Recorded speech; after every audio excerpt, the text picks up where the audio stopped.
Hi everyone, my name is Fernando Mello, and I'm a senior producer at BioWare. Over the last couple years, I've been working on Dragon Age, from Dragon Age Origins through Dragon Age 2.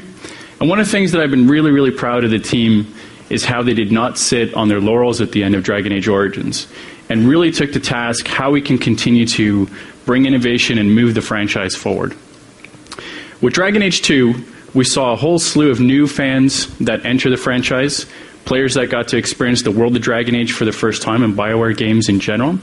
We also saw a lot of our existing fans that really gravitated to all the new things that we introduced with Dragon Age 2. For example, improved graphics and the completely revamped new art style. The fact that the controls are a lot more responsive, the combat is a lot more dynamic, and the mechanics are better. And also that the story is much more intimately focused on a brand new hero and the journey through power. But at the launch of Dragon Age 2, we also received a lot of feedback from press, reviewers, of course, and our fans as well. And we listened. And the team has really taken this to heart. So today, I'm really proud to be able to stand here and proud of the team once again and to present to you Legacy, our first major story-based DLC for Dragon Age 2 since we shipped the game. Legacy is going to be available on the major platforms, Xbox 360, PlayStation 3, PC, Mac, July 26th, later this month.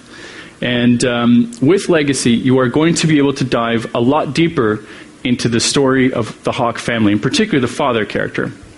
You're going to be traveling to all new areas, not just outdoor areas, but also you're going to dive very deep into an ancient Grey Warden prison. You're going to be taking on brand new creatures as well, including some new Darkspawn, which you'll get a chance to see. And you're also going to be challenged much more tactically than before, where Hawke and the followers are going to have to use the environment a lot better, as well as all of their abilities in order to be successful.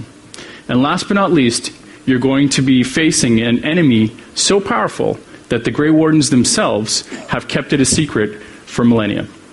So without further ado, we're actually going to jump live to a demo here on stage on an Xbox 360.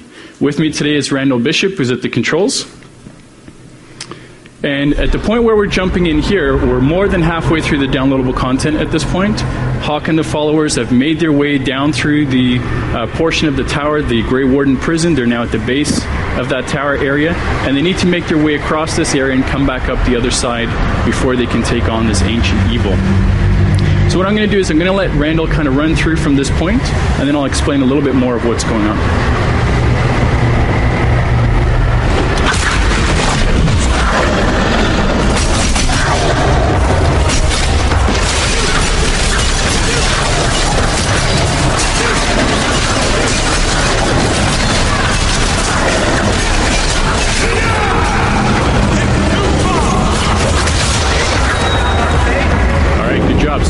There was a Genlock Alpha. This is a new creature that we've introduced into Dragon Age 2. You could see that it was sporting a massive shield which it used to great effect. What you also saw is that the creature was trying to use its environment a lot better. It had set up an ambush. You also saw that the enemy archers were staying at a distance, and it created a much tougher, challenging fight tactically for the party to deal with. Randall did a great job with that. As we move up towards the tower now, Hawke is approaching a third and final seal, which he has to break 3 of those in order to get to this ancient evil. In order to do so, he's actually carrying a weapon, which you see here as a rogue. He has a dagger. The weapon will, of course, be based on whatever class you're playing and the weapon style that you use. And the weapon effectively acts as a key. Now, each of these gates is guarded by a guardian creature, and this is essentially a mini-boss encounter. It's a very tough challenge. Worth pointing out that for this demo, just for the sake of brevity, we are in casual mode, but be prepared for these mini-encounters to be quite tough.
right, good job, although we lost Hawk there for a second. So what you saw there was a Pride Demon. The Pride Demon is not a new creature to Dragon Age 2, but what we did do is added a ton of new abilities, and one of the things that you saw with this Guardian in particular is that he could create duplicates of himself.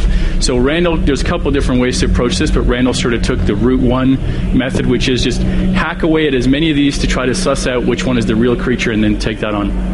Now that he's defeated the Guardian, he actually can break the seal by using the weapon, the key, and using one of these pillars. You'll note that each of the pillars actually has a different bonus that can be applied to the weapon, and every seal has different bonuses as well. So what this means is, as a player, I can actually completely customize how I want this weapon to behave and what kind of bonuses I want based on my playing style. The really cool thing about this is that you can actually take the weapon outside of the DLC back into the main game or into future content as well.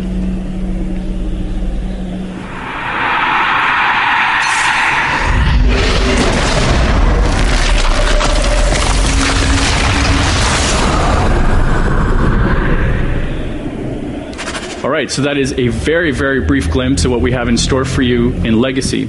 Legacy, once again, is going to be coming out later this month, July 26th, for PC, Mac, Xbox 360, and PlayStation 3. For those of you that are here, I welcome you to come and take a look at it firsthand.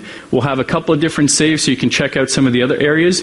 You're also welcome to start from scratch so you can get a bit of a feel for that as well. And that's about it. Thank you very much.